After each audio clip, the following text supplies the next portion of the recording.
from abacus classes, I had a teacher called,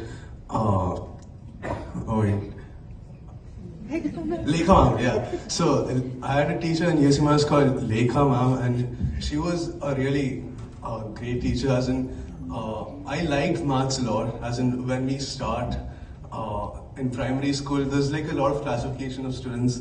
There's like the sports kids, then the science kids, and then the maths kids. That's what happens usually in primary school. So I was one of these math nerds who liked maths a lot, and my mom brought me into USMAS, and that's how I got to meet Lekha ma'am. And later on, that's how I joined Vignyamikas, because Lekha ma'am was Maya ma'am's sister, and this whole connection happened. And my mom was at that time trying to bring me into these Bhagavad Gita classes, but she couldn't find a good one, or one that could suit me. There was some that was going from classes to class, and from people's homes, from one person's home to another one, and like that.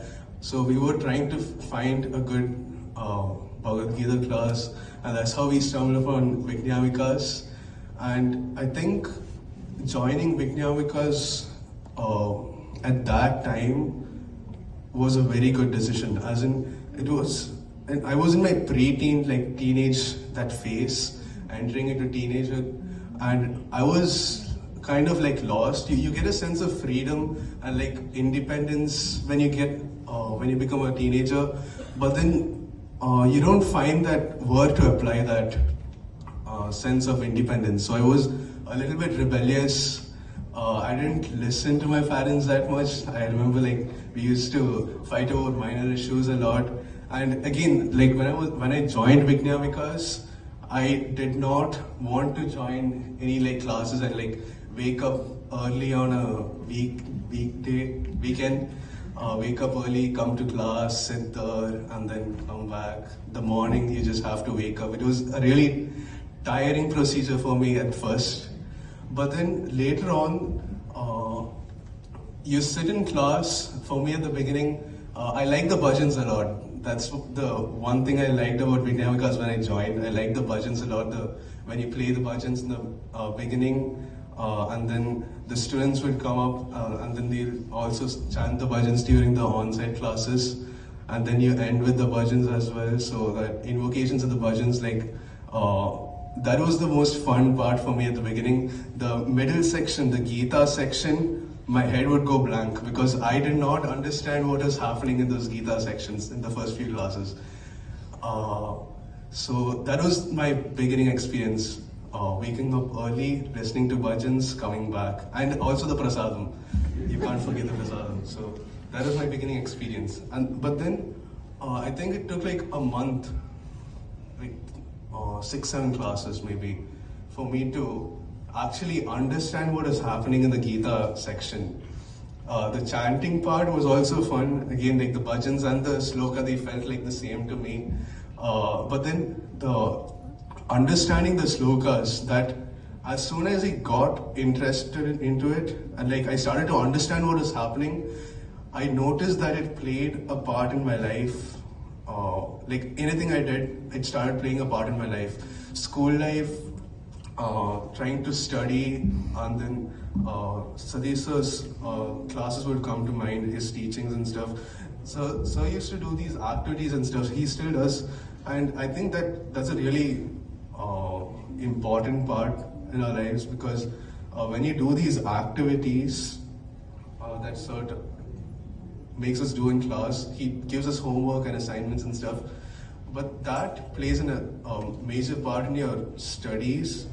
I'm not exactly finding how to word it, but yeah, so that plays a major part because you learn how to do a lot of tasks in your life, like studies, how to do it, so it breaks it down in these slokas and these activities and homework style. And one important thing that Vignyamikas classes has done is, again, these, the ego, the choice of the self, all of these stuff, our parents talk about it, as in, you have to do this, you have to do that, all of that they'll tell us, but then it goes over our head because it's like very abstract. The teachings that your parents and grandparents might give, it's sometimes a little abstract, a little general.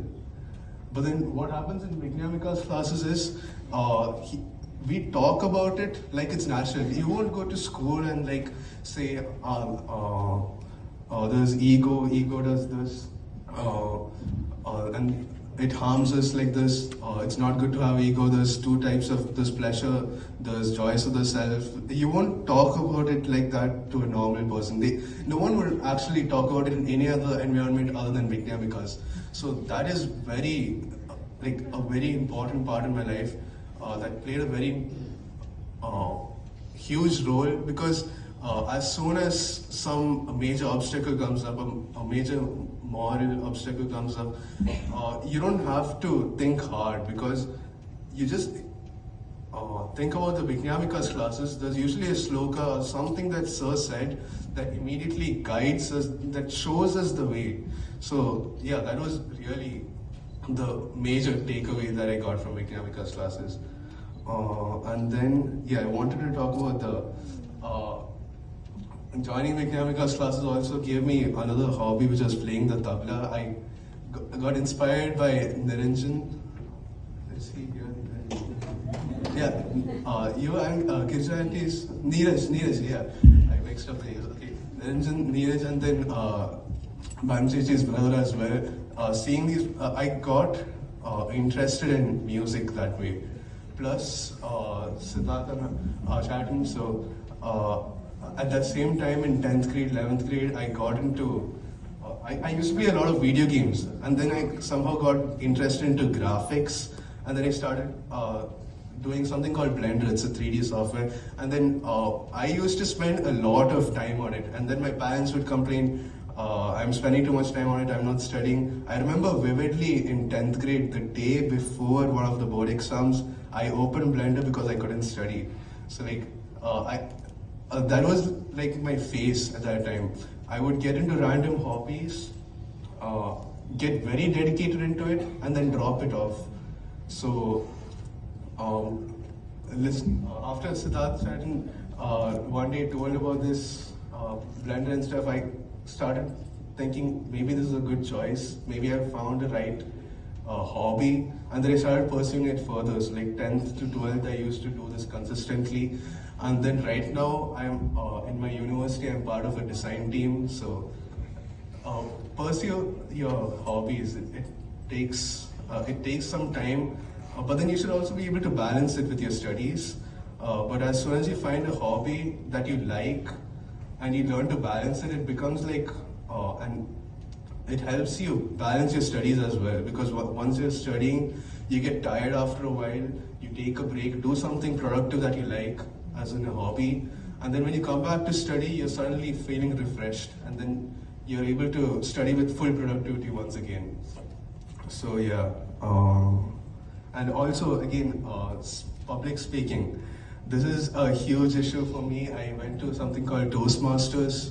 My parents forced me into that as well, but that didn't stick for that long. I kind of like stopped midway.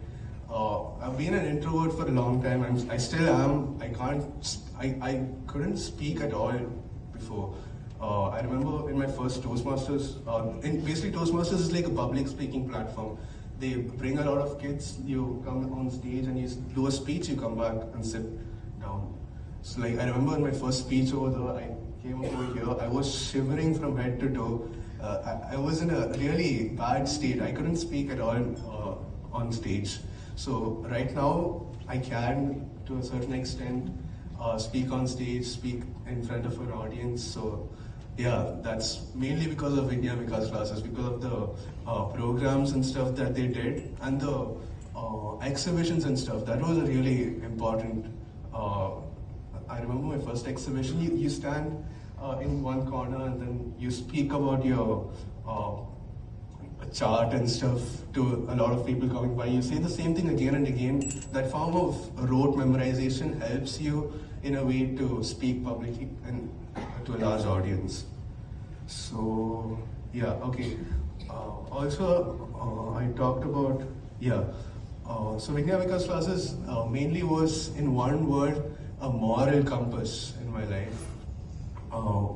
Right now, when I joined university, the first thing that happens is, okay, and then since my parents were, when you live with your parents, you kind of get exposed to only the people that your parents approve of. So like in school, the school environment is approved by your parents. The elder people that you meet, they're approved by your parents. You don't meet anyone and like interact with people a lot unless it's someone your parents know.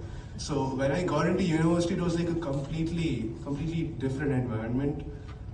It was like a mini society inside campus itself. There's a lot of people.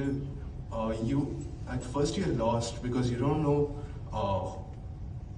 how to differentiate between people. How to also when I first right before admission, I went to meet Satish Uncle and Bindu Aunty, and I remember Bindu Aunty saying the most important thing you should take is saying no to people. So when you're in an audience, when you're in an environment with a lot of people you don't know, it's important to learn how to say no. Because I've been a little soft-spoken, I couldn't, as in say outright no to people. I fear that it would hurt them and stuff.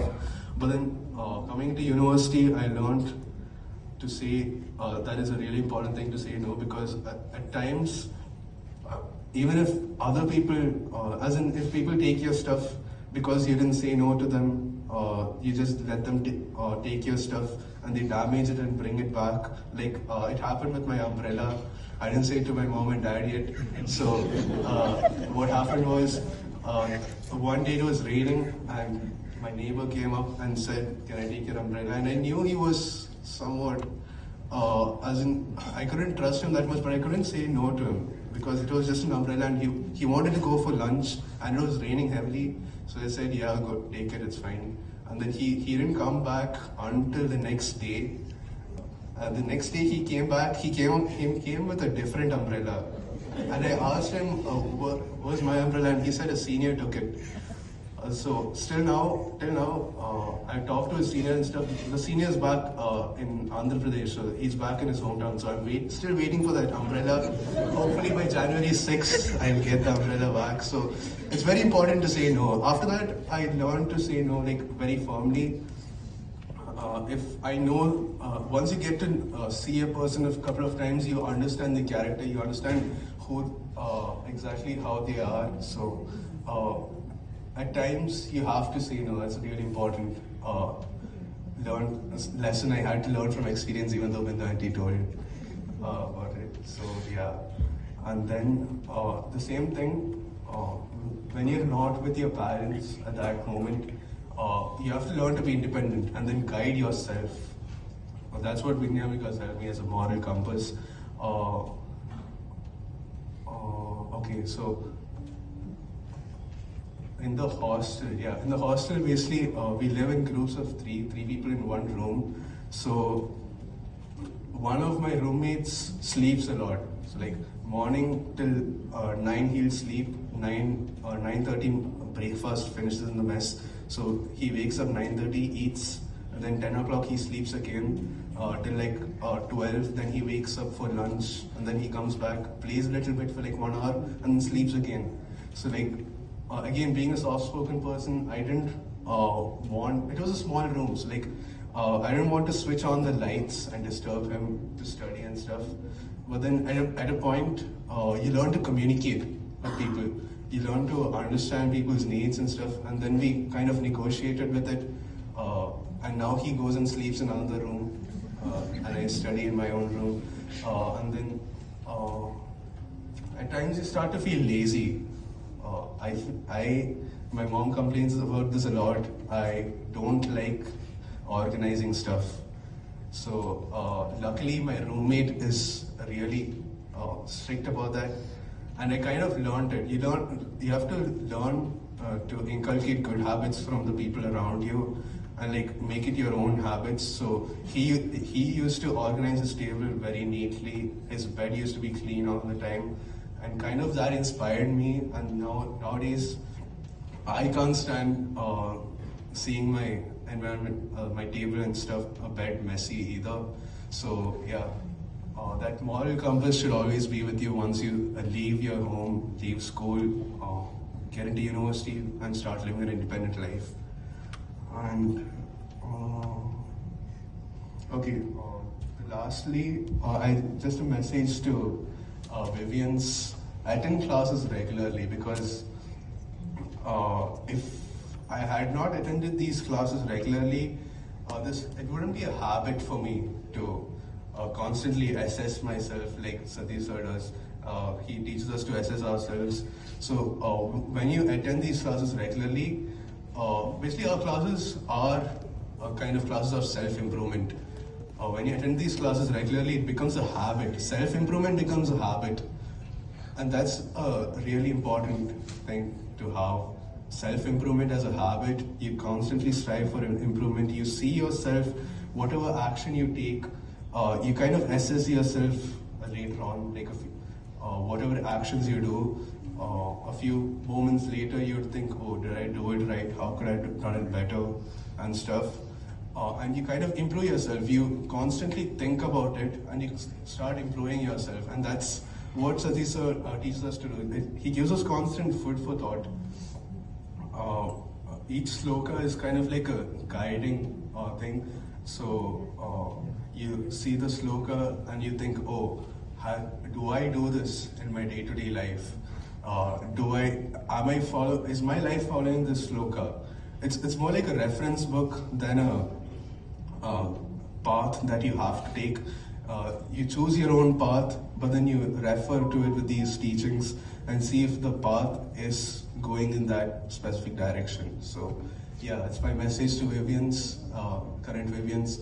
Attend classes regularly because it becomes a habit, and that habit, it stays in your heart. You don't consciously remember that the messages that Satish sir would teach you, maybe a few slokas and stuff, but then that constant inner voice from your heart, it gets stronger and stronger with each class you attend.